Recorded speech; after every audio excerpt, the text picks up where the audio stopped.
Bueno, Rosita, muchísimas gracias. Buenas noches a todos los asistentes a la sala virtual de la Fundación Excelencia, Liderazgo y Transformación.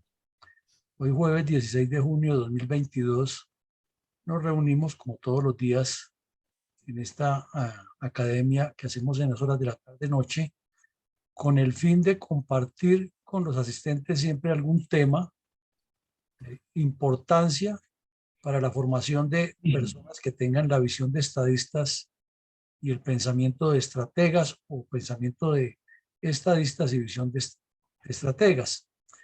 Esto con el fin de tratar de articular grupos humanos que coayuden a los objetivos que se ha propuesto la Fundación, que usted muy claramente los enunció hace unos minutos.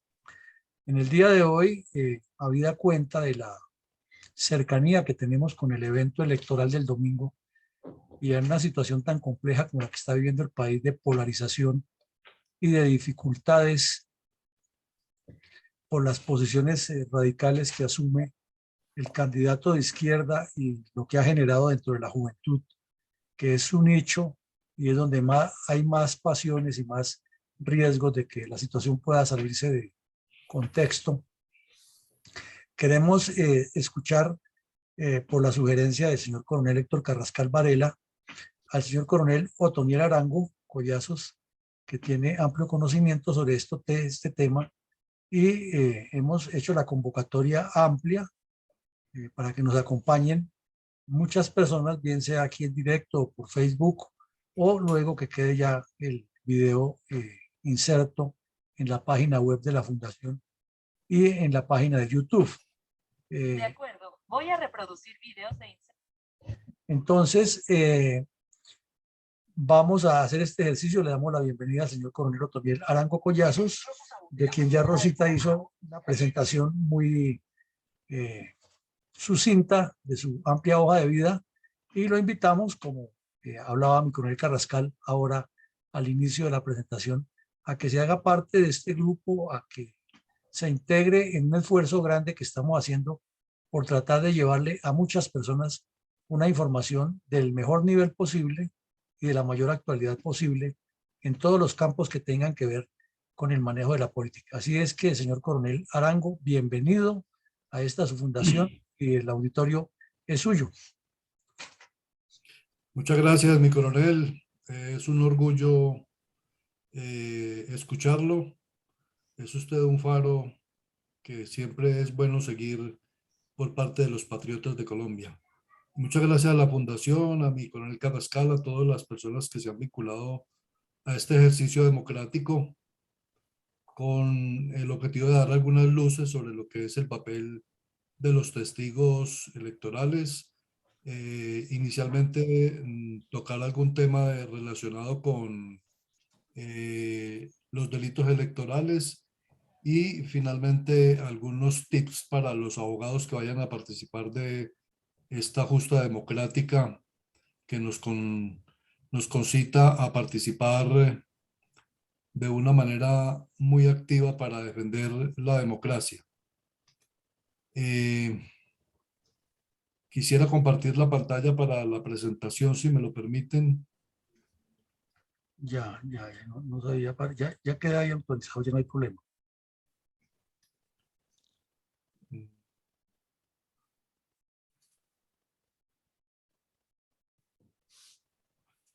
A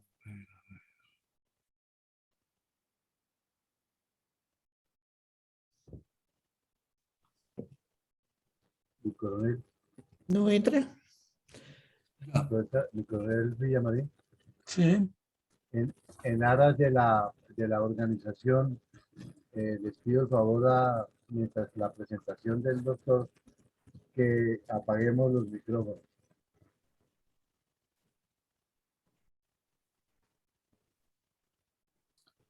Ya está ahí la presentación, está en pantalla. Sí, ya estoy pegando aquí a ver. Solo le falta darle pantalla completa y queda lista. Sí, es que tengo aquí una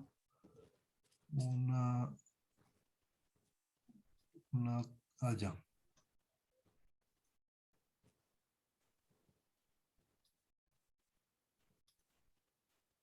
Ahí ya sale la pantalla completa, ¿verdad? Sí, señor. Bueno, perfecto. Antes de iniciar este ejercicio, quisiera comentar que infortunadamente nosotros estamos viviendo esta situación de hoy en día tan polarizante debido a un trabajo que es justo reconocerlo constante de la izquierda en Colombia desde los albores del siglo pasado, cuando el señor Savinsky vino de Rusia, de familia rusa, a implantar aquí el comunismo en Colombia y se alió con las FARC para tener esa combinación de todas las formas de lucha. Y es bueno recordar que tenemos varias generaciones perdidas por efectos de la eliminación de la historia patria, del pensum académico y de otras materias que hacían de los jóvenes y de los niños unos buenos ciudadanos. Por eso es que la juventud de hoy en día, que no tuvo acceso a ese tipo de instrucción y que no vivió la guerra sino escasamente por televisión o por noticias que le dan del pasado, se deja engañar fácilmente por cantos de sirena como viene sucediendo con la contraparte. Dicho esto, entonces empezamos esta pequeña conferencia que he preparado para las personas que van a acompañarnos en las comisiones electorales del próximo domingo y que van a defender la democracia. Vamos a ver inicialmente algunos delitos electorales, no todos, porque es una cantidad de delitos que no todos tienen que ver con el tema de lo que corresponde a los testigos electorales. Entonces no creo necesario ver todos los delitos electorales que suman más alrededor de 18 delitos electorales. El primero de ellos hace referencia al constreñimiento al sufragante y consiste esta actividad delictuosa en presionar o amenazar por cualquier medio a un sufragante con el fin de obtener apoyo o votación por determinado candidato o lista de candidatos.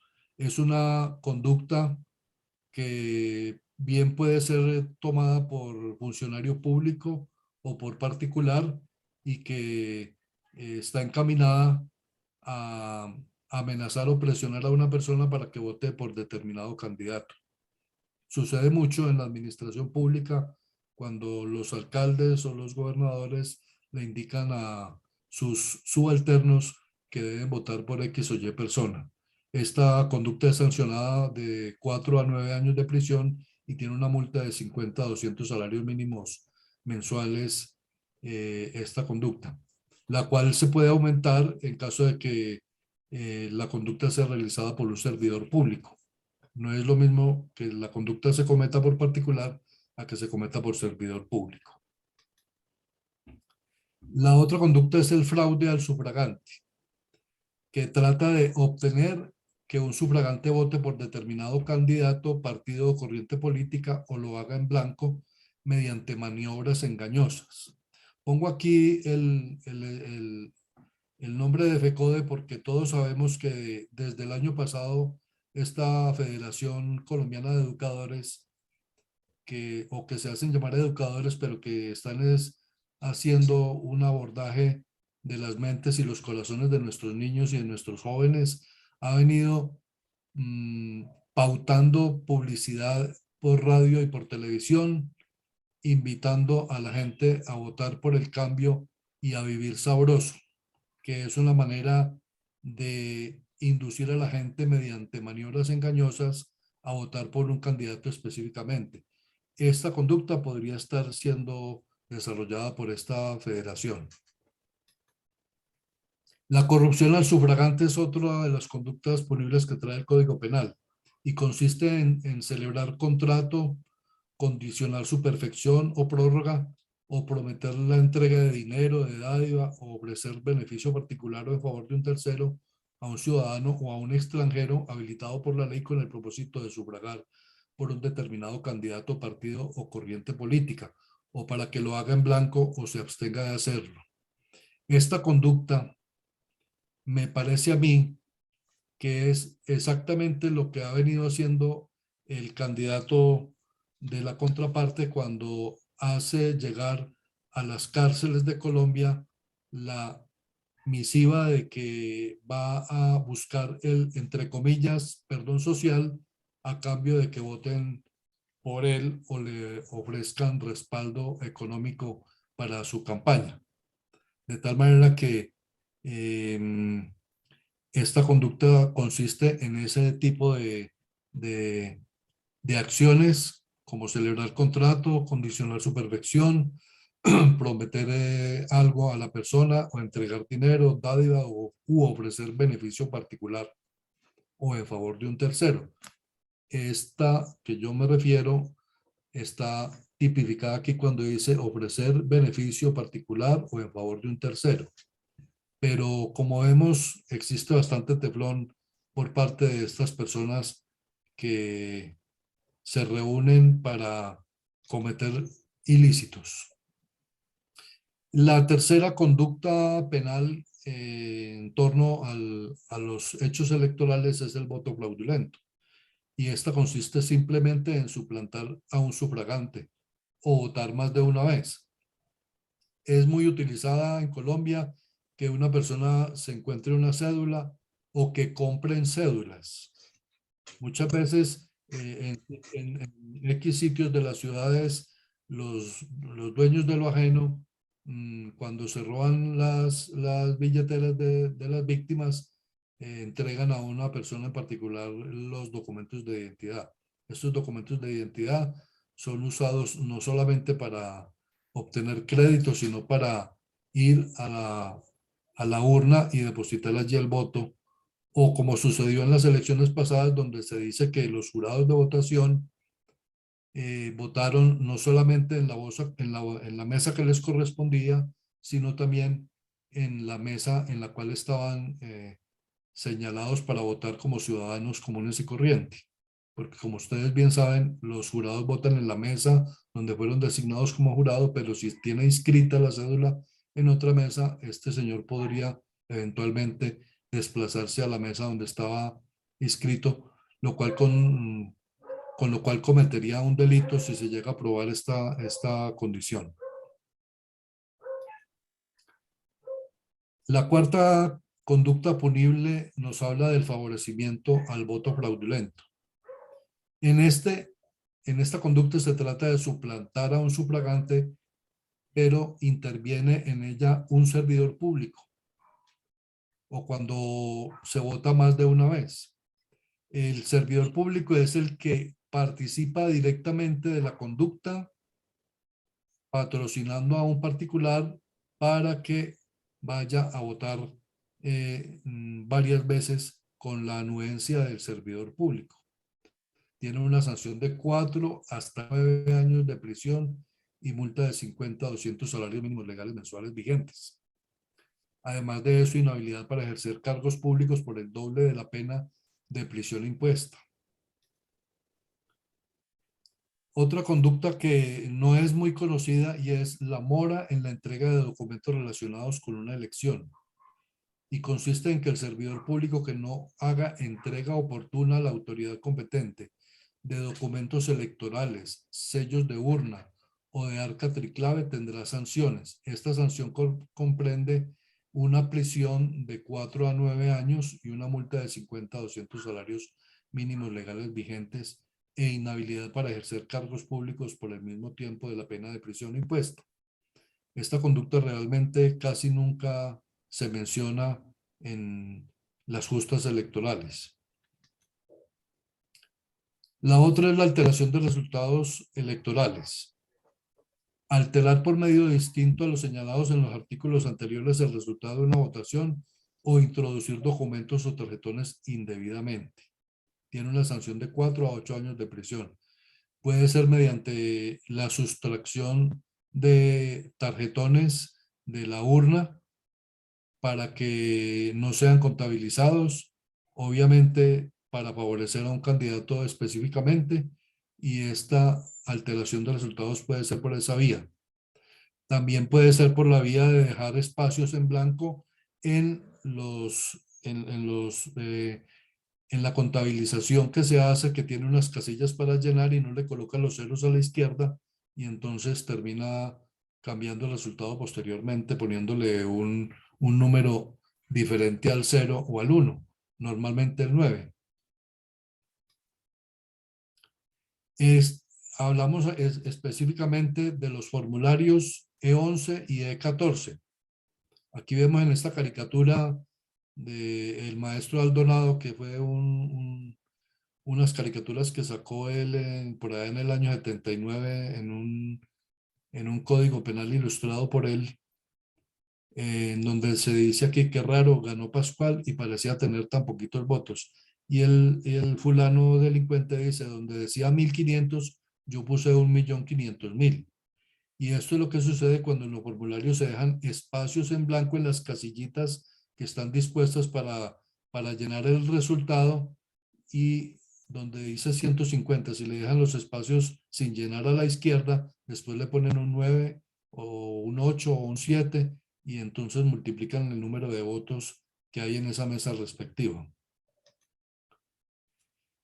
Ahora entrando en materia con respecto a los testigos electorales, dice el artículo 121 del Código Nacional Electoral que para garantizar la pureza y publicidad de las votaciones, los directorios o movimientos políticos que hayan inscrito candidatos tendrán derecho a presentar ante los registradores del Estado Civil listas de personas de reconocida honorabilidad para que actúen como testigos electorales a razón de uno por cada mesa de votación.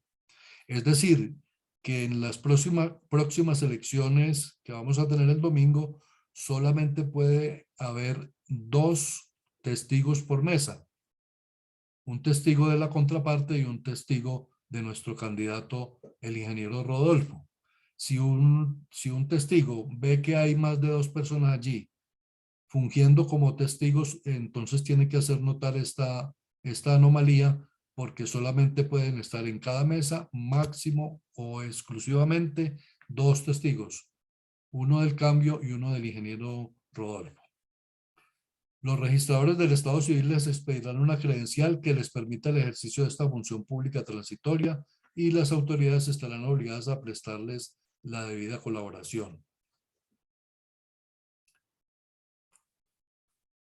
¿Qué reclamaciones pueden hacer los testigos electorales? El Código Nacional Electoral trae sucintamente las conductas que pueden ser denunciadas por los testigos electorales, que son los que ponen en funcionamiento las reclamaciones de carácter electoral. Si un testigo a boca de urna no hace ninguna reclamación, los abogados en segunda instancia no pueden hacer ningún tipo de reclamación. Se quedan sin herramientas para reclamar cualquier anomalía, así ésta haya existido. Pero si el testigo no actúa en primera instancia cuando está al lado de la urna, el sistema electoral no se pone en funcionamiento. La primera de ellas es cuando el número de sufragantes de una mesa exceda el número de ciudadanos que podían votar en ella. Cuando llegue el testigo a ocupar su puesto allí en la mesa que le corresponde, en esa mesa dice cuántas personas pueden votar. Supongamos que ahí dice que pueden votar 400. Y al ejercer el ejercicio de escrutinio aparecen 420 votos. Entonces inmediatamente tiene que hacer la reclamación. Lo que sucede en estos casos es que se vuelven a meter todos los votos a la urna, se revuelven y aleatoriamente se sacan los 20 sobrantes, sin importar de qué candidato sea. De tal manera que una vez se sacan los 20, quedan igualada el número de votantes con el número de votantes autorizados con el número de sufragantes, entonces ahí se contabiliza nuevamente cuántos votos obtuvo cada candidato. La segunda es cuando aparezca de manifiesto que en las actas de escrutinios se incurrió en error aritmético al computar los votos. Entonces en una mesa los jurados de votación para sumar 20 más 20 les dio 45. En ese caso tienen que hacer la reclamación inmediatamente para que sea corregida. No se debe confundir esta reclamación por error aritmético con la reclamación o el error que se comete o la falsedad material en documento público que se comete cuando entre un formulario y otro cambian las cifras. En las primeras elecciones al Congreso de la República me correspondió actuar como delegado del Consejo Nacional Electoral en Nariño. Allí se hicieron 64 reclamaciones por diferencias entre un formulario y el otro. Esto no es un error aritmético, esto es una falsedad en documento público y como tal debe tramitarse. No es dentro de las causales que trae el código para impugnar esa votación, pero los abogados pueden solicitar a los delegados del Consejo Nacional Electoral, sin presentar recurso, que se sirvan verificar la diferencia entre un formulario y el otro y que se aclare la situación. La tercera, ya no existen papeletas. Entonces, esta norma decía que cuando con base en las papeletas de votación y en las diligencias de inscripción aparezca de manera clara e inequívoca que en el acta de escrutinio se incurrió un error al anotar el nombre o apellido, esas papeletas ya no existen. Como ustedes saben, el código es bastante viejo, pero las papeletas ya no existen. La cuarta es cuando los 4 ejemplares de las actas de escrutinio de los jurados de votación estén firmadas por menos de 3 jurados. Hay que tener en cuenta que para iniciar el proceso de votaciones tiene que ser mínimo con 2 jurados. En cada mesa hay 6 jurados, pero para poder iniciar las votaciones se debe contar por lo menos con 2 jurados.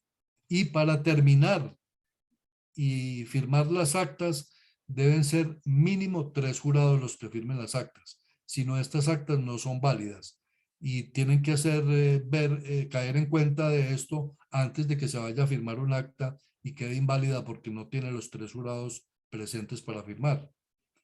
Es muy importante esto. Estas eran las papeletas que se utilizaban anteriormente, que eran unos papel periódico en donde se colocaban las listas y se metían en un sobre partido a la mitad o cortado a la mitad, ahí se metía la papeleta y se metía ahí en la urna. Esas papeletas ya no existen, ahorita son tarjetones o tarjetas electorales como llaman realmente. Las reclamaciones que se hagan, según el artículo 122, se adjuntarán a los documentos electorales y sobre ellas se resolverá en los escrutinios. Las reclamaciones que tuvieran por objeto solicitar el recuento de papeletas serán atendidas en forma inmediata por los jurados de votación, quienes dejarán constancia en el acta del recuento practicado.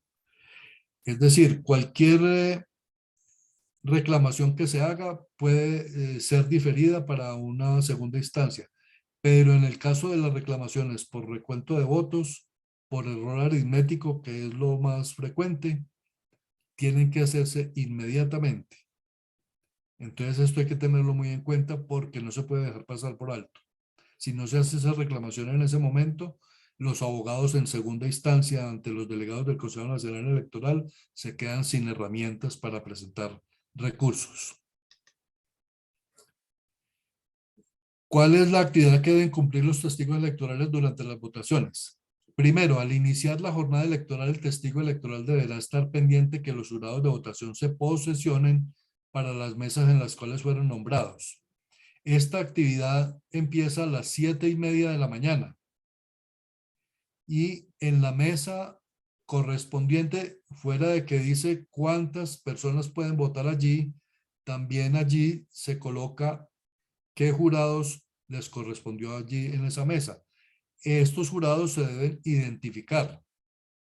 Como le digo, para empezar mínimo 2, para terminar número 3.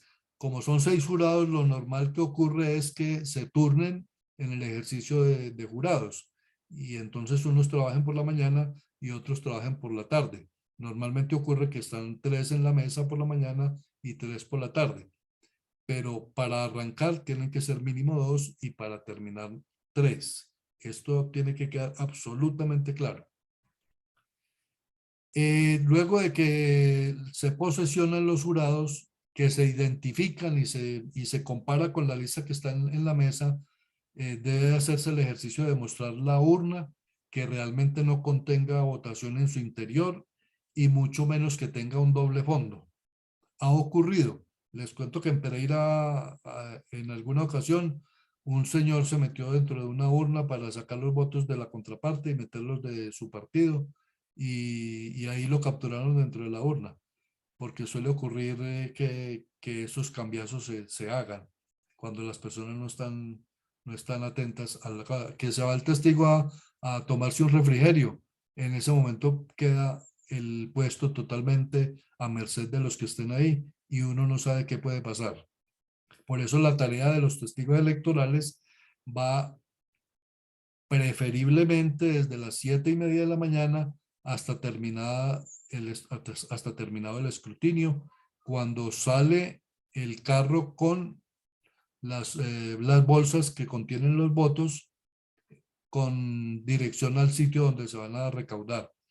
En esa tarea debe un delegado del movimiento, debe ir detrás del carro que lleva las bolsas hasta el sitio donde se van a recolectar, porque suele ocurrir también que en el trayecto del sitio de votación hasta el sitio donde se van a recolectar todas las votaciones del municipio, puede haber cambios. Se varó el carro y entonces bajan las bolsas y ya tienen otra bolsa ahí con los votos que no son y hacen el cambiazo.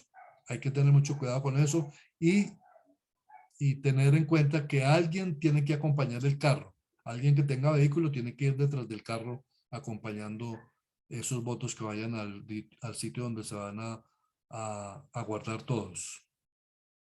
Que no firmen las tarjetas electorales antes de las 8 de la mañana.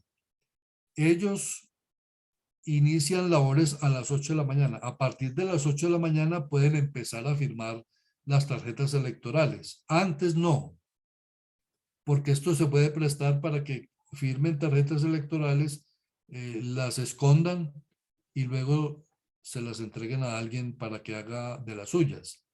Entonces, a partir de las 8 de la mañana están autorizados para que empiecen a firmar. Lo corriente es que los jurados empiecen a adelantar trabajo para evitar que se les hagan filas muy numerosas en torno a la mesa y entonces firman una serie de tarjetas electorales para prevenir que no se acumule la gente allí.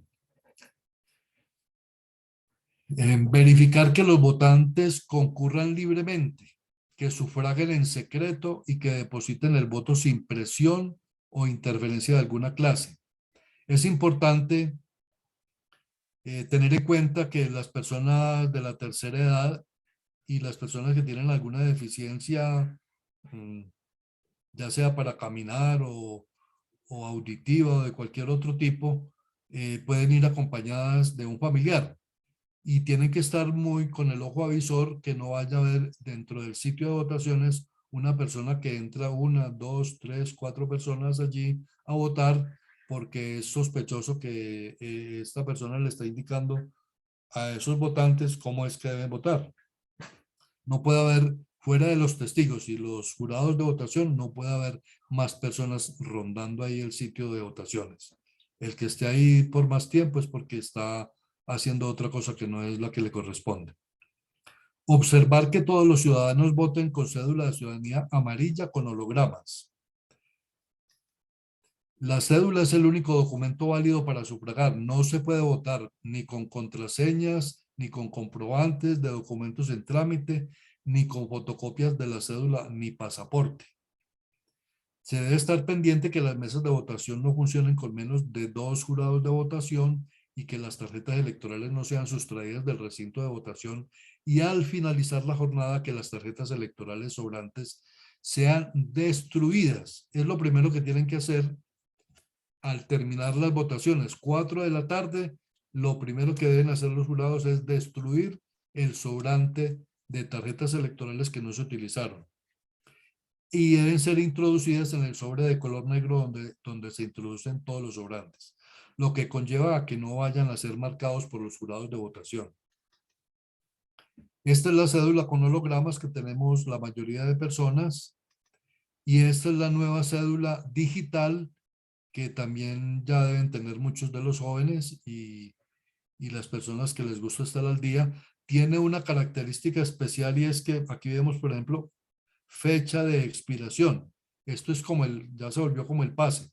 Entonces, la cédula digital tiene una vigencia de 10 años. Al cabo de 10 años tiene que volver a revalidar la cédula de ciudadanía.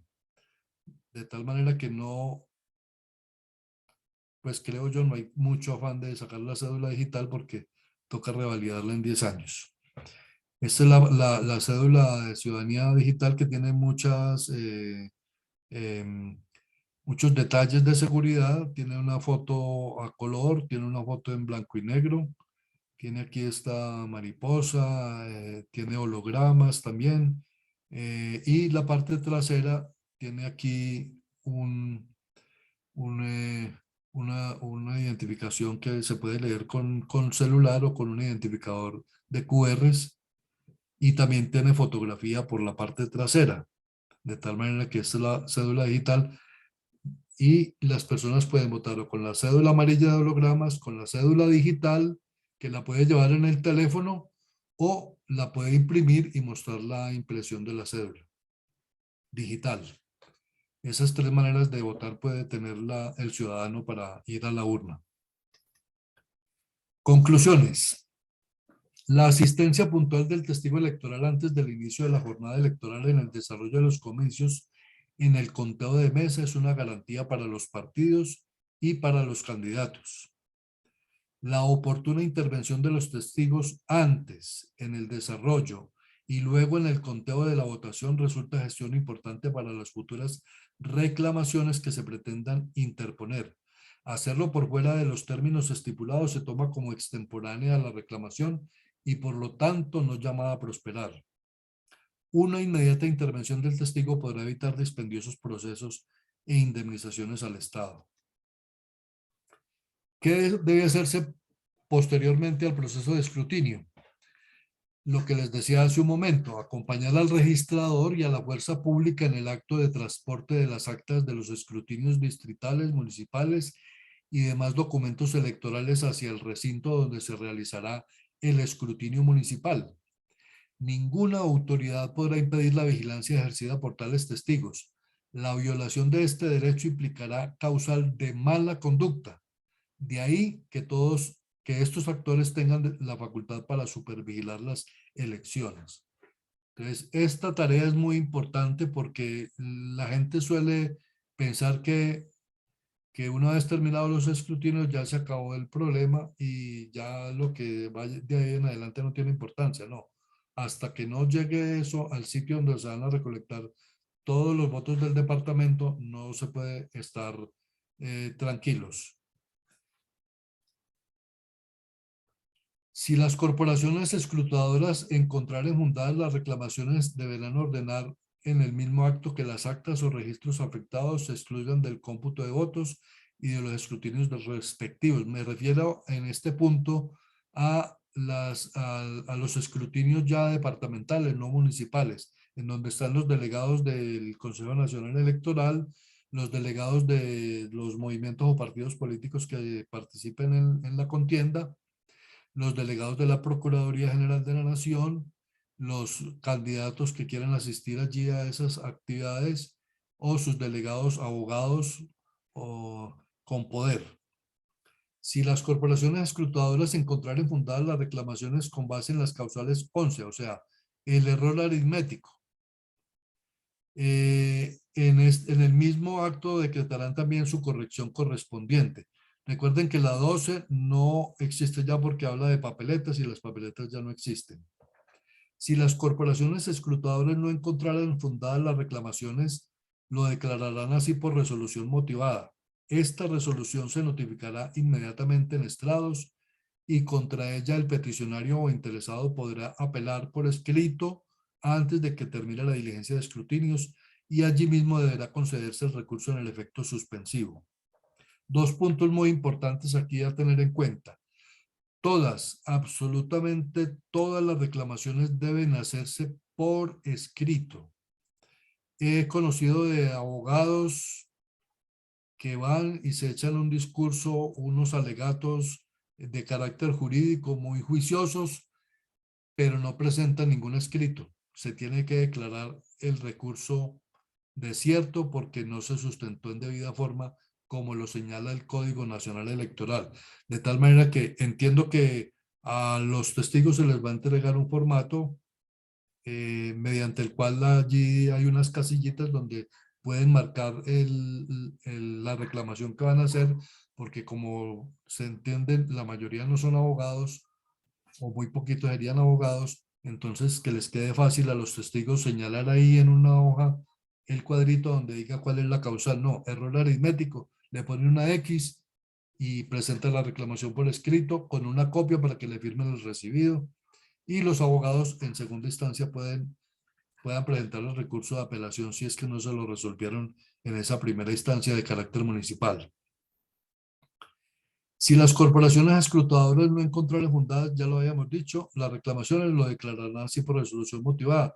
Hablaba aquí de otra cosa importante, y es que se concede el recurso en el efecto suspensivo.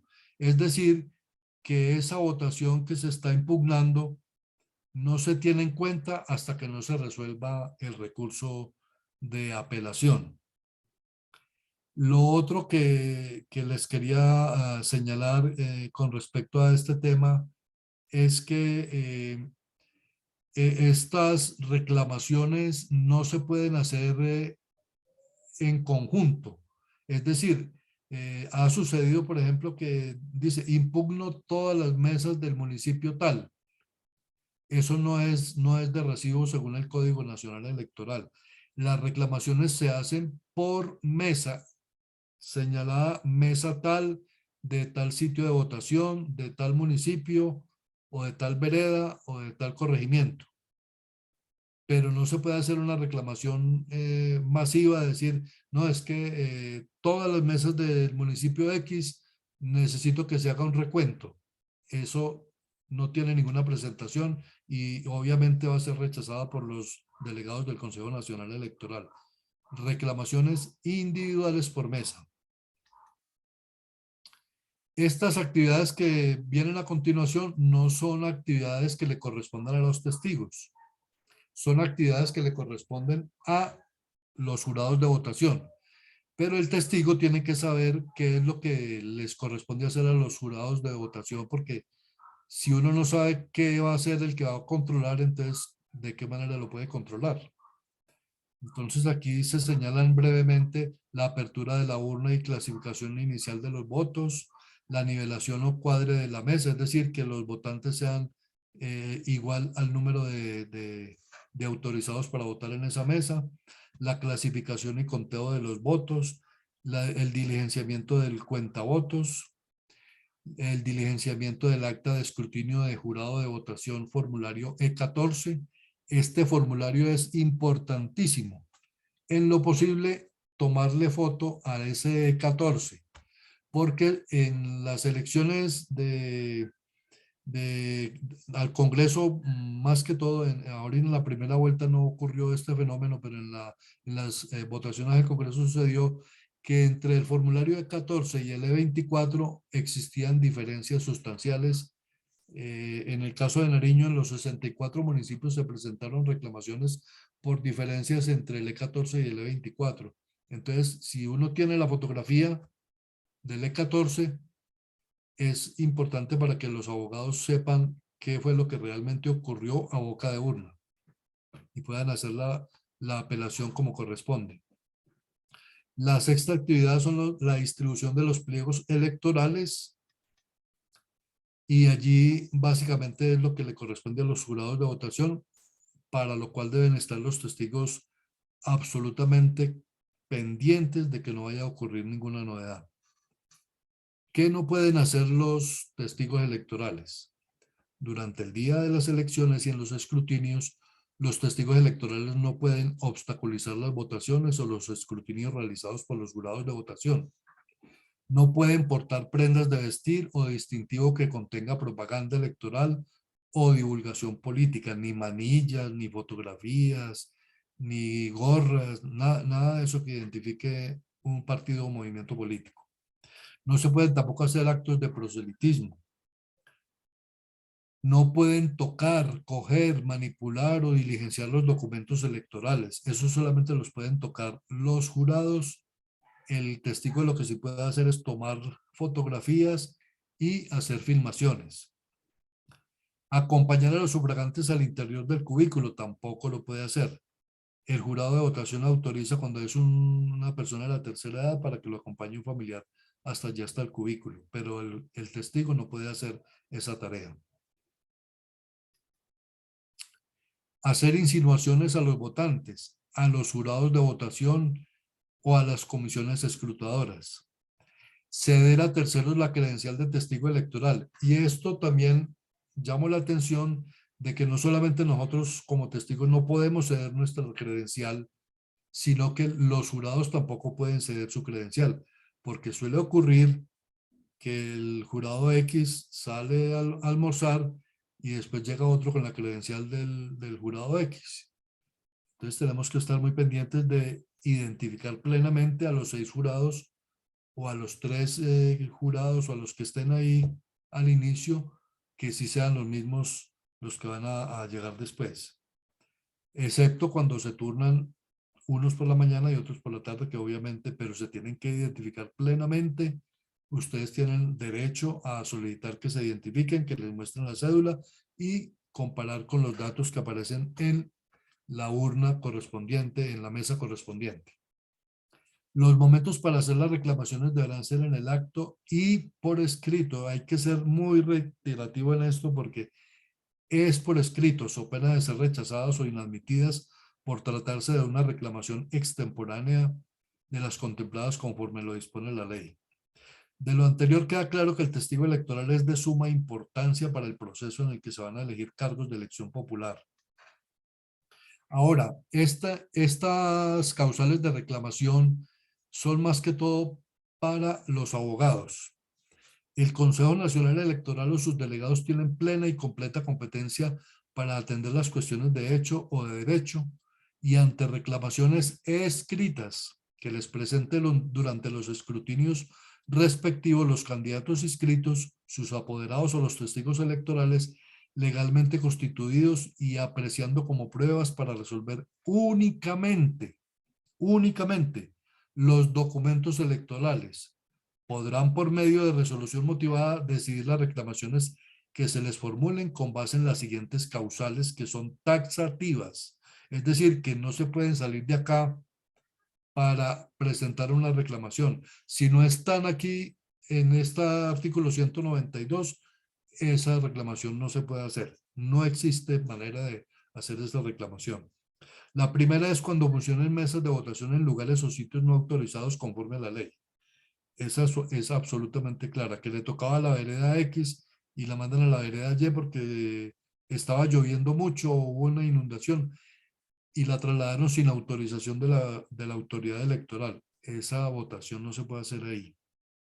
La segunda, cuando la elección se verifique en días distintos de los señalados por la ley o de los señalados por la autoridad con facultad legal para este fin. No, que se presentó un terremoto. Entonces, el domingo sufrió muchos daños el sitio de votación, entonces vamos a dejarla para el lunes. Si no hay autorización de la Registraduría Nacional del Estado Civil y fue una iniciativa sin esa autorización, esa votación no se puede realizar de esa manera. Cuando los 4 ejemplares de las actas de escrutinio de los jurados de votación estén firmados por menos de 3. Al finalizar, deben estar mínimo 3. O sea, la mitad de los jurados que están designados para cada mesa. Cuando se hayan destruido o perdido los votos emitidos en las urnas y no existiera acta de escrutinio en la que conste el resultado de las votaciones. O sea, no hay nada. Entonces hay que hacer la reclamación correspondiente. Cuando el número de sufragantes de una mesa exceda al número de ciudadanos que podían votar en ella. Recuerden los testigos que una vez llegan a las 7:30, deben verificar cuántas personas pueden votar en esa mesa. Y al finalizar, contrastar los que votaron con el número de autorizados y verificar que no se pase de ese número. Si se pasa, entonces toca hacer la reclamación. Cuando el número de votantes en una cabecera municipal, un corregimiento, una inspección de policía o un sector rural exceda el total de cédulas aptas para votar en dicha cabecera, que es lo mismo que sucede a nivel de mesa, pero ya esto es a nivel de corregimiento, de inspección de policía, según los respectivos censos electorales. O sea, el uno es individual en una mesa y el quinto y el sexto es a nivel de inspección de policía, corregimiento o cabecera municipal. La séptima es cuando los pliegos electorales se hayan recibido extemporáneamente, a menos que se deba a circunstancias de violencia, fuerza mayor o caso fortuito, certificados por un funcionario público competente o a hechos imputables a los funcionarios encargados de recibir los pliegos. Recuerde que habíamos visto dentro de las conductas punibles el retardar la entrega de los documentos electorales, que es una conducta penal. Entonces, esta séptima causal de reclamo hace referencia a que cuando los pliegos electorales se hayan recibido extemporáneamente, o sea, se demoraron para entregarlos. Octavo, cuando el acta se extienda y firme en sitio distinto del lugar o local en donde deba funcionar la respectiva corporación escrutadora, salvo justificación certificada por el funcionario electoral competente. Entonces, terminaron los escrutinios, se hicieron las actas o el acta correspondiente. Un delegado del Consejo Nacional lo invitaron a tomar tinto a una cafetería cercana a donde se hicieron los escrutinios. Hicieron el acta, la firmaron los que estaban ahí. Cogieron el acta y se la llevaron a la cafetería al delegado del Consejo Nacional Electoral o al procurador, el delegado de la Procuraduría, o a uno de los que hacían parte de la comisión. Esa acta no es válida porque tiene que firmarse dentro del recinto donde se hicieron los escrutinios. Si se hacen fuera de ese recinto, esa acta no es válida y es causal de reclamación. La décima, la novena, esa no opera para esta ocasión porque eso habla de los cuerpos colegiados. La décima, cuando en un jurado de votación se computen votos a favor de los candidatos, que se refiere el artículo 151 del Código Nacional Electoral. El artículo 151 del Código Nacional Electoral hace referencia a los grados de consanguinidad y afinidad de los candidatos, y entonces podemos hablar que no pueden ser jurados de votación, ni los padres, ni hasta los abuelos, ni los hijos hasta los nietos, ni la señora, ni los padres, ni los abuelos de la señora, ni los descendientes de la señora. De tal manera que incurrirían en una causal de reclamación cuando alguien actúe como jurado siendo familiar del candidato en uno de esos grados de consanguinidad o de afinidad. Consanguinidad, es decir, los que vienen por línea sanguínea, y afinidad, los que vienen por matrimonio.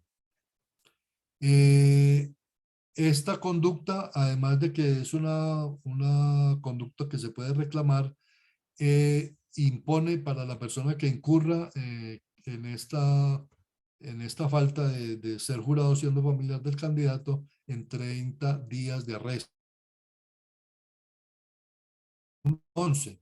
Cuando aparezca de manifiesto que en las actas de escrutinio se incurrió en error aritmético al sumar los votos consignados en ella. Esa es pues, suman 20 más 20 y les da 45, les da 50, les da 60. La 12 ya no se tiene en cuenta porque, perdón un momentico.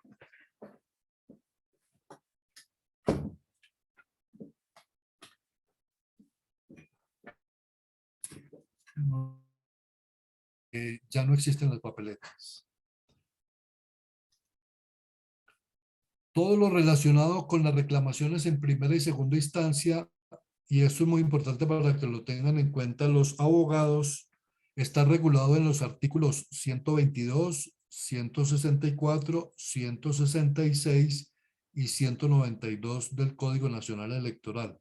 Lo que no está en estos artículos del Código Nacional Electoral no se puede reclamar. Y es básicamente en esos artículos donde aparece lo que hemos visto anteriormente.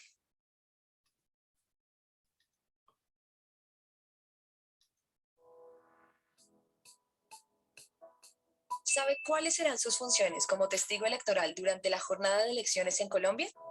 Los testigos electorales garantizan, ante todo, que los jurados cumplan sus funciones de manera transparente de acuerdo con las condiciones de la ley. Desde el inicio de las votaciones y hasta el final del día, todos los testigos deben acercarse de manera prudente a los jurados y a los documentos electorales. Informar inmediatamente a la Mesa de Justicia y demás autoridades. Los testigos deben corroborar y recordar a los jurados que se diligencien correctamente los formularios E11 y E14. Además, tienen el deber de revisar el conteo de los votos, así como solicitar su reconteo. Acompañar desde otro vehículo el transporte que contienen los resultados de las votaciones al lugar de los escrutinios y la potestad de tomar registros fotográficos, de video o audio durante la jornada. Las funciones de los testigos electorales son de suma importancia y su labor conlleva una gran responsabilidad con todo el país.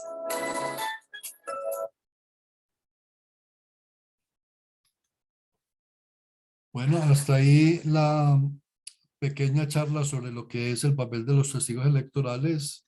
Si alguien tiene alguna pregunta, pues estoy presto a darle respuesta.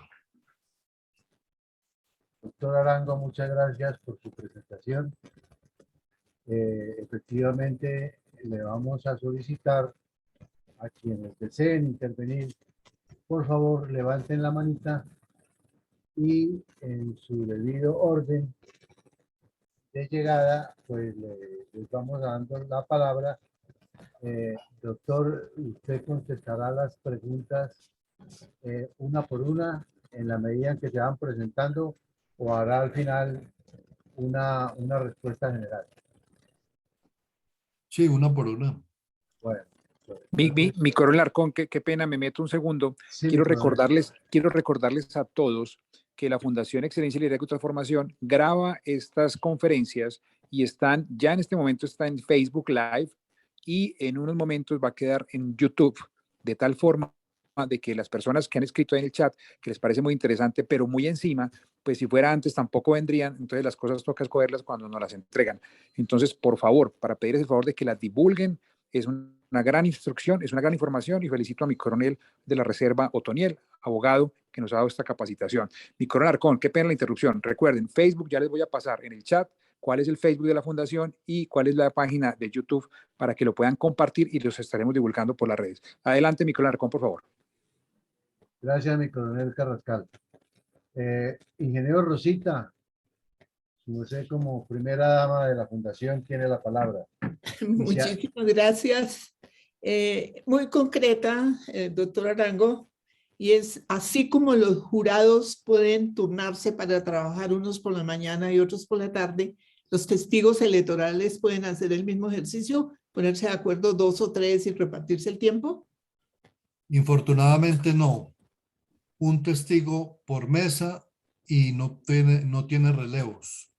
Gravísimo, porque yo me inscribí como testigo y yo no puedo estar tantas horas de pie.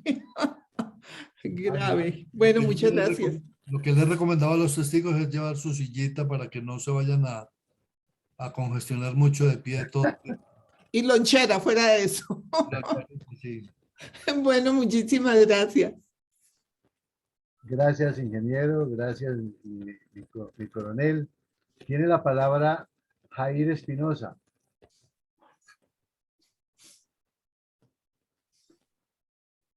Tienes abierto ya tu micrófono, Jair.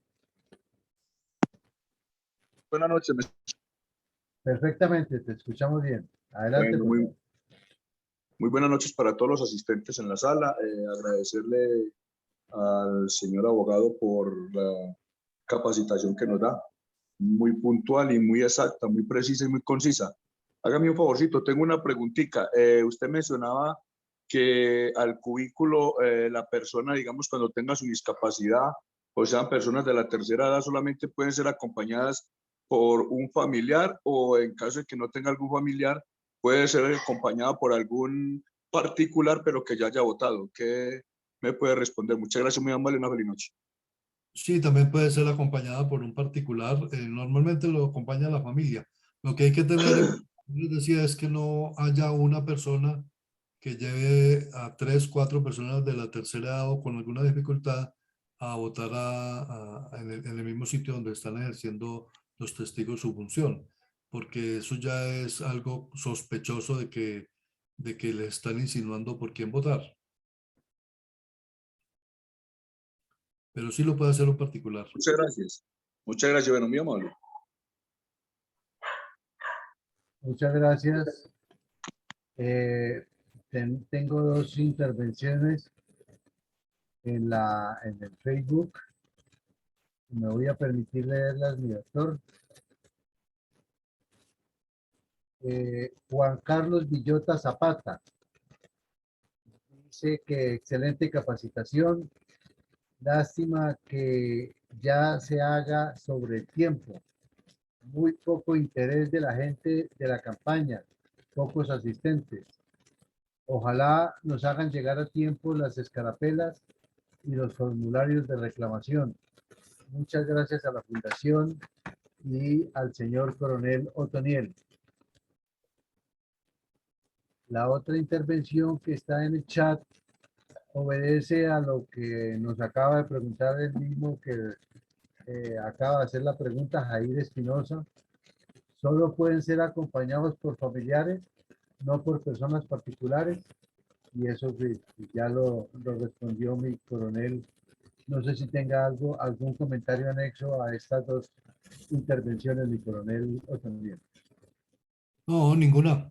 Realmente, pues lo de la capacitación, pues en cualquier momento es bienvenida, porque todavía tenemos tiempo hasta el domingo y la persona puede ver la grabación que se está haciendo de esta capacitación y cualquier inquietud, si alguien la tiene, me pueden llamar a mi teléfono que es 302-241-0099. Y con mucho gusto yo les puedo atender la inquietud que tengan. No es tan difícil la tarea que tienen que cumplir, lo que demanda es atención y permanencia, porque en cualquier descuido pueden hacer la jugada. Se me olvidó mencionar a propósito, y aprovecho la oportunidad, que hay diferentes, fuera de los formularios donde se dan espacios en blanco, existe algo que es muy importante que tengan en cuenta los testigos, y es al iniciar las votaciones se suele hacer lo que se ha denominado el famoso carrusel. El famoso carrusel consiste en que el primero que entra a la urna, al cubículo de votación, se lleva el voto sin marcar y se lo entrega al bandido afuera y este lo marca y lo entrega a una persona a la que se le paga por el voto. Esta persona entra el voto marcado y saca el otro que le entrega el jurado, lo saca sin marcar. Y entonces se arma un carrusel de entrada y salida de tarjetones, entrada y salida de tarjetones, y en esta actividad pueden estar todo el día, basta con que saquen el primer tarjetón en blanco para que sigan haciendo la jugadita todo el día. Por eso es muy importante estar pendientes del cubículo, que no vayan a meterse cosas a la mano, que usted vea que están metiéndose la tarjeta electoral a un bolsillo, porque ahí están empezando a hacer el famoso carrusel. Mi coronel, de pronto, qué pena, 302-241. 302-241-0099. Ok, mi coronel, muchas gracias. Mi Tiene coronel, la palabra. Sí, mi coronel. para que no se pierda lo que acaba de decir el doctor Arango sobre el tema del carrusel. Le tengo una pregunta puntual sobre eso para que no se pierda. A mí me sucedió como testigo en la jornada anterior que uno de los votos quedó sin firma. Yo exigí como testigo que se volteara y ese sin firma supongo podría ser el inicio de ese carrusel.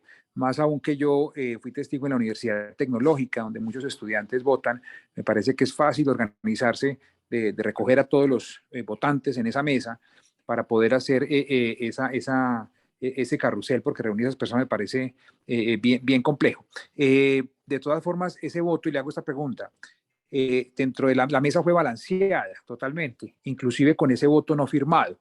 Una vez visto el voto no firmado, dejamos todos los votos hacia abajo.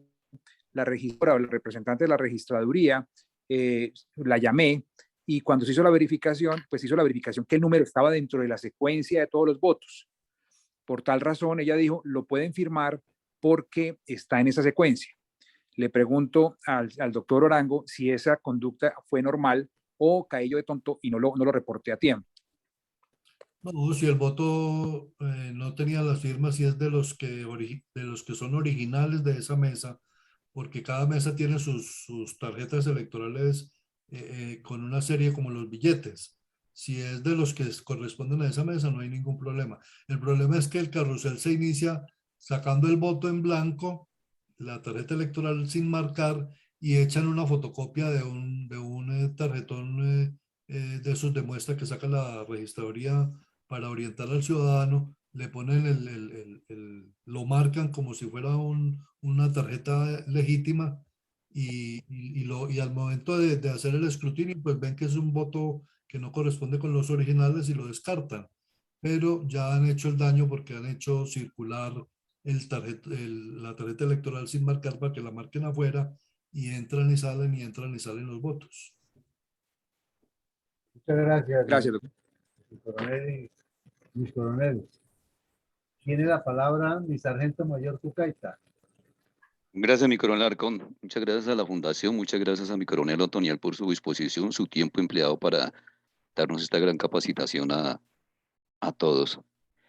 Me surge una duda. En la parte de jurados, en la parte de los jurados de votación, en ocasiones se prevé que para esta oportunidad, en su mayoría sean personas que ya tienen una experiencia en ello, es decir, ya saben sus triquiñuelas, y en su mayoría se ha dicho que pueden ser de FECODE. Por consiguiente, ellos van a tratar que su candidato, sabido por todos, sea el que obtenga mayoría de votos en cada uno en su mesa. Si yo como jurado, al lado de ellos, identifico alguna de estas, como por ejemplo en las pasadas elecciones que había jurados que colocaban el del pacto como iniciando, como mostrándolo, y los otros ocultándolo, los otros tres de Equipo Colombia y los demás. Esta situación, yo como jurado, puedo decirle al testigo, puedo llamar al registrador y decir, este jurado está tomando estas acciones indebidas, o simplemente hago una anotación y presento por escrito como usted nos lo estaba explicando. Usted puede valerse al evento que se presenta.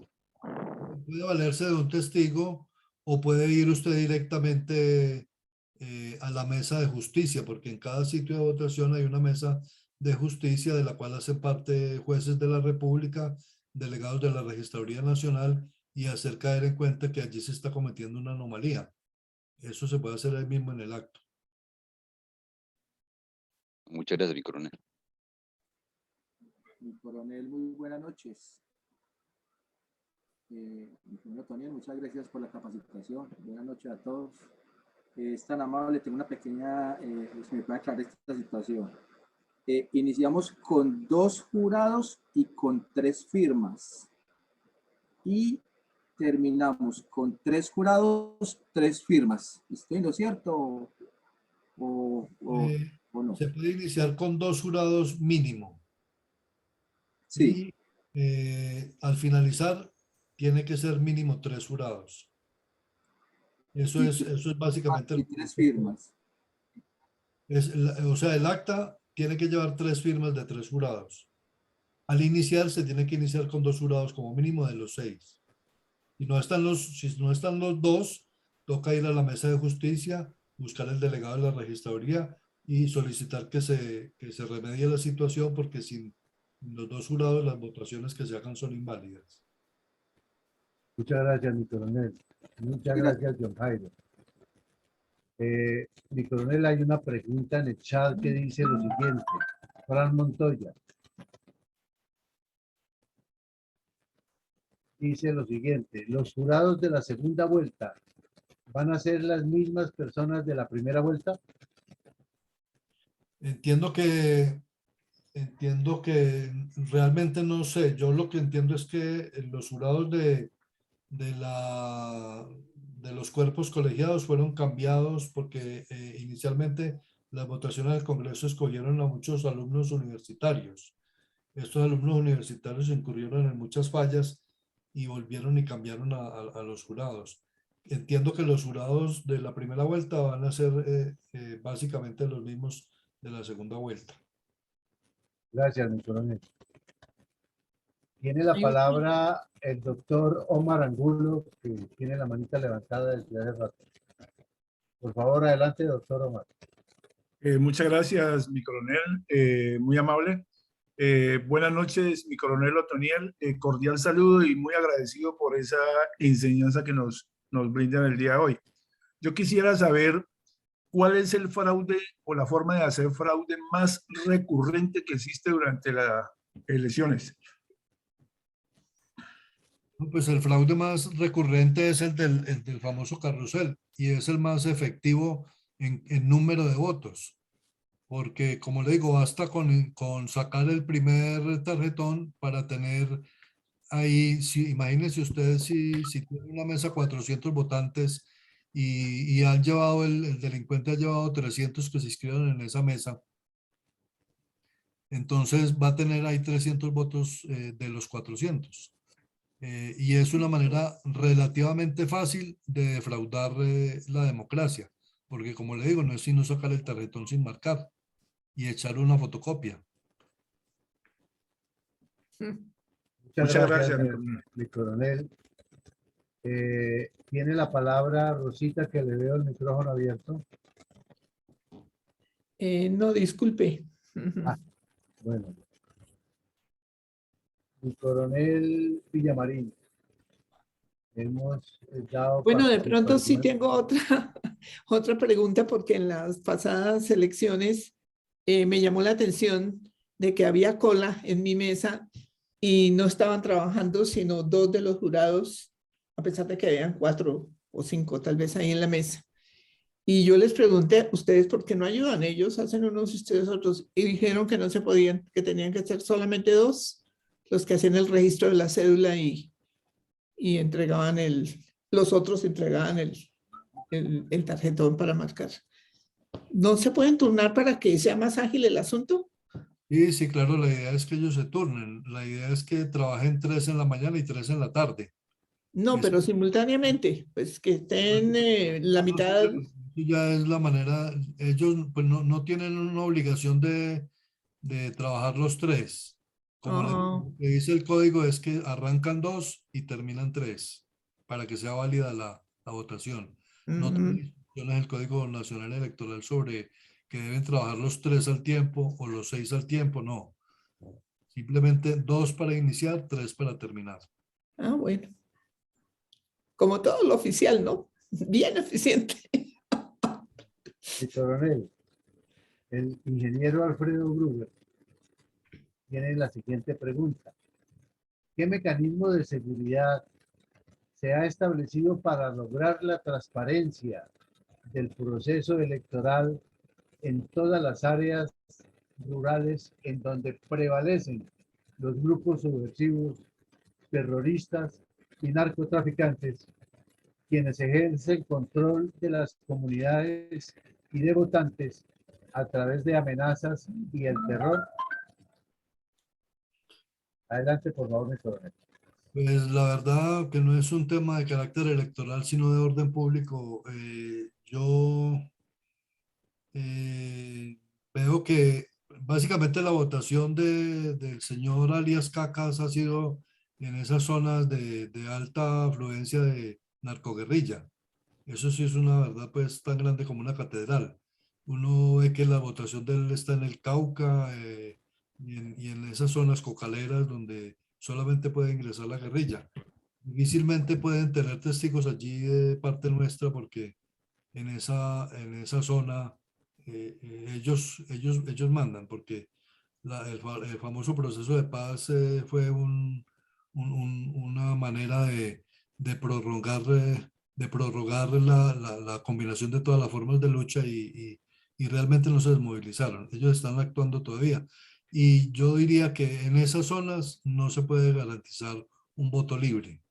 Eso es lo que ha pasado y eso es lo que ha sacado la votación de la contraparte en esas zonas guerrilleras, cocaleras. Muchas gracias, mi coronel. Hay una pregunta que prácticamente es sobre la vida electoral de Colombia y actual. A la vista de la norma, ¿puede haber o debe haber debate? Con respecto a la tutela que pusieron unos abogados, realmente es inaudito. Y ese fallo que salió es totalmente antijurídico, porque nadie está obligado a ir a debates. De hecho, el señor de la contraparte faltó a varios debates en la primera vuelta. Nadie le dijo nada, porque él estaba en su derecho de no asistir. Cada uno verá cómo hace su campaña. Y yo dudo mucho que, aunque el ingeniero Rodolfo dijo que él estaba dispuesto a ir al debate en Bucaramanga, pero eso sí que pagaran el pasaje de los otros y que él ponía sus condiciones, dudo que ese debate se vaya a llevar a cabo porque ya no hay tiempo. Y eso no es que los dos candidatos digan, sí, vamos a hacer el debate, llamemos allá a la televisión para que nos lo transmita, ¿no? Eso tiene que tener unos procedimientos con debida anticipación y realmente yo creo que no se va a llevar a cabo el debate y que esa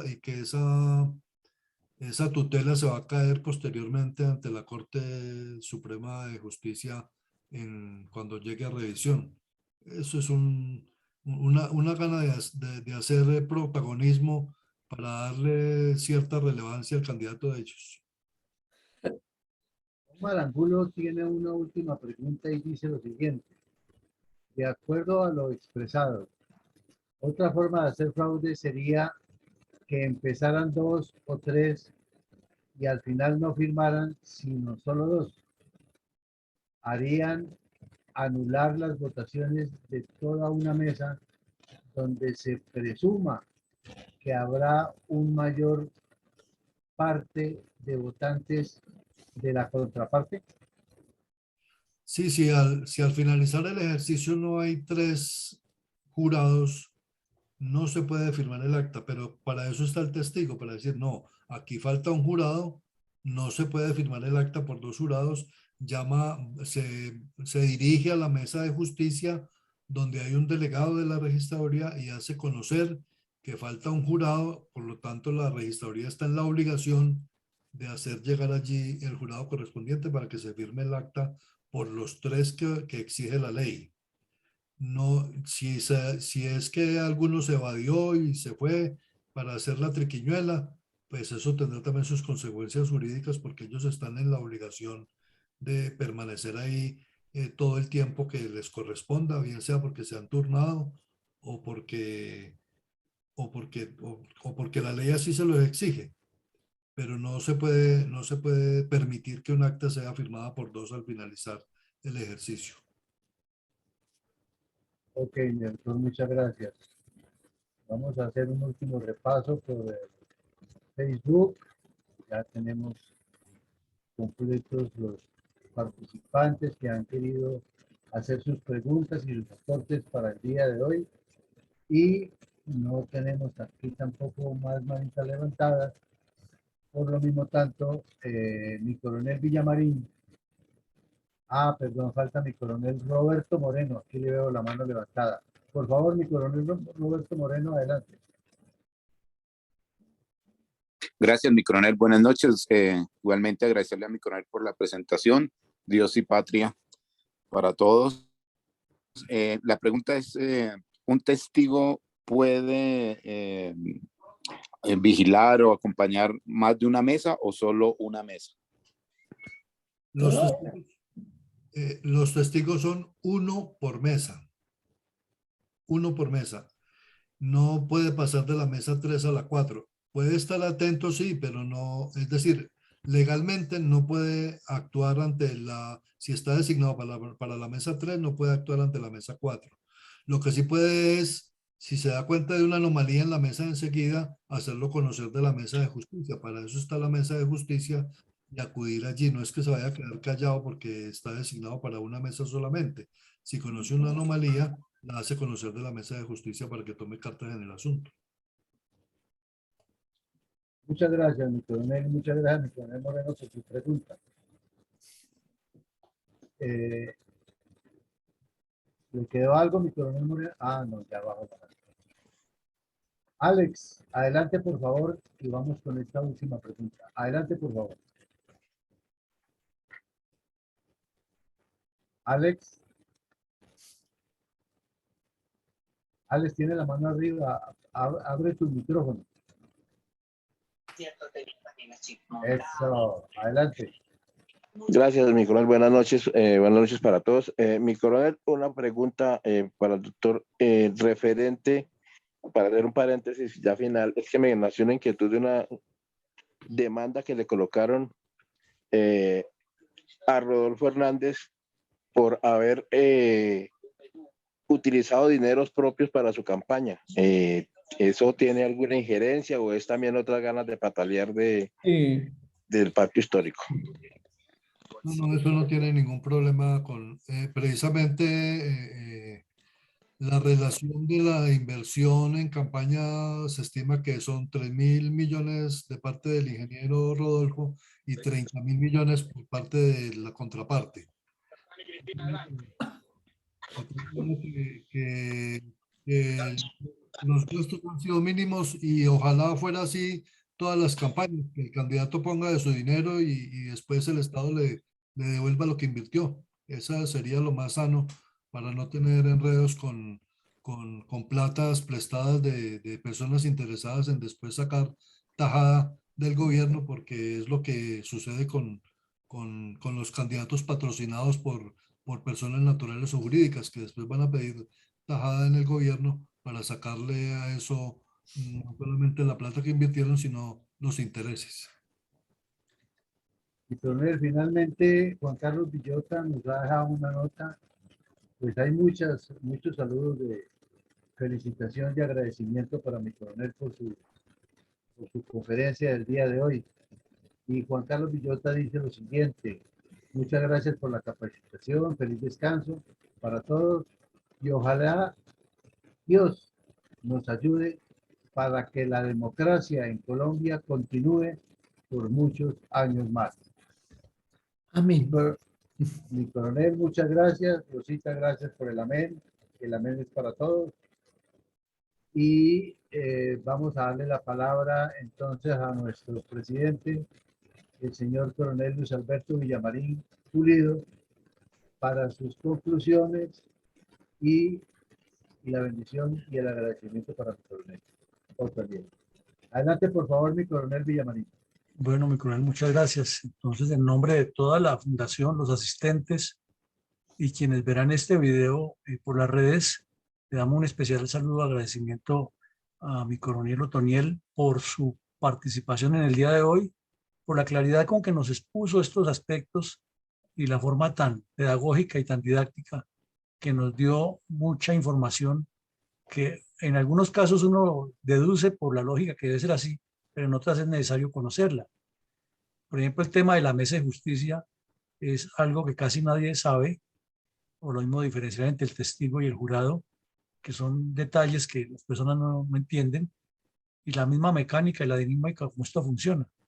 Creemos así de esa manera que hemos cumplido con el objetivo que usted lo ha llenado completamente, que salimos todos hoy enriquecidos con esta información y que además no queda solamente valiendo para esta elección, sino para las próximas, de alcaldes y personeros, alcaldes y concejales y diputados y gobernadores, porque básicamente pues los elementos son los mismos, con las claridades que usted hacía acerca de que ya no es papeleta, pero lo demás es muy válido y se convierte en un documento pedagógico, un documento de instrucción, por lo cual le agradecemos muchísimo porque nos ayuda en esta tarea que tiene la Fundación de multiplicar conocimiento permanentemente, con el fin de que quienes asistan aquí cada vez salgan con más herramientas para pensar como estadistas y tener visión de estrategas, o pensar como estrategas y tener visión de estadistas, que es lo que necesita el país.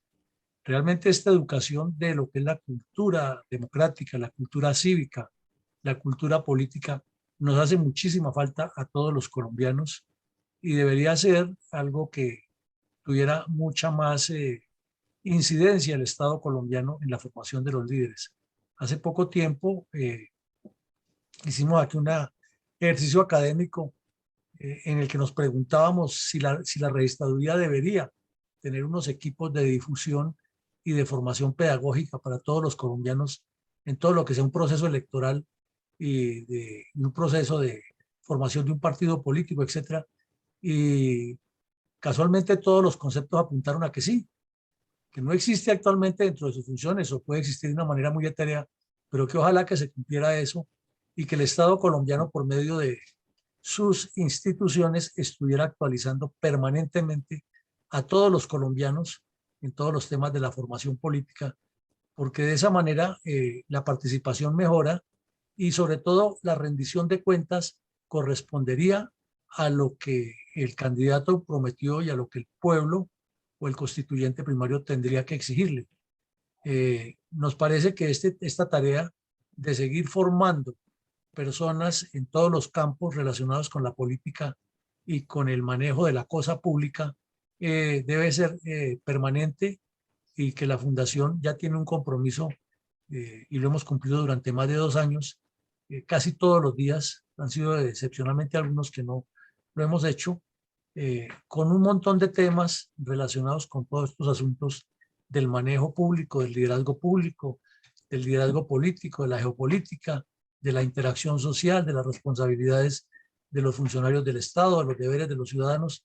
Todo eso lo estamos tratando aquí a menudo y además enriqueciendo a nuestros asistentes con temas de estrategia, de geopolítica, del manejo de grandes problemas nacionales, internacionales, con el fin de mantener esa ebullición de pensamiento y ese acercamiento hacia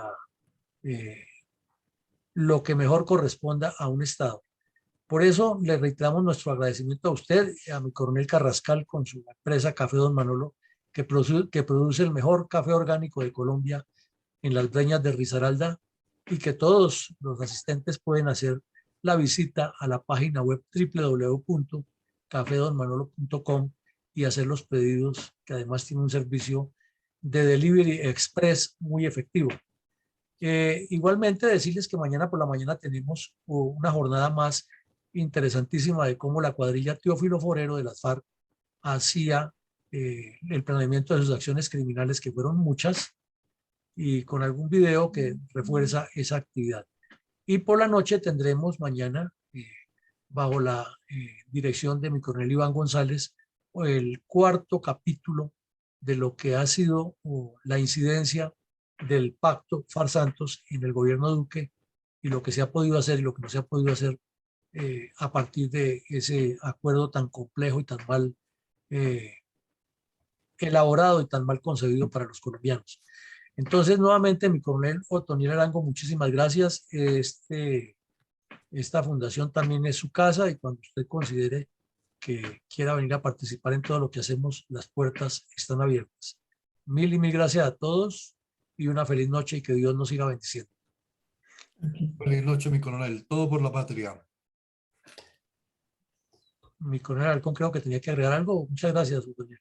Sí, mi coronel, un artículo que ha salido publicado en nuestra página web de la Fundación, de la ingeniera Rosita, que lo recomiendo, que lo lean, lo mastiquen para que mañana estemos preparados para la conferencia.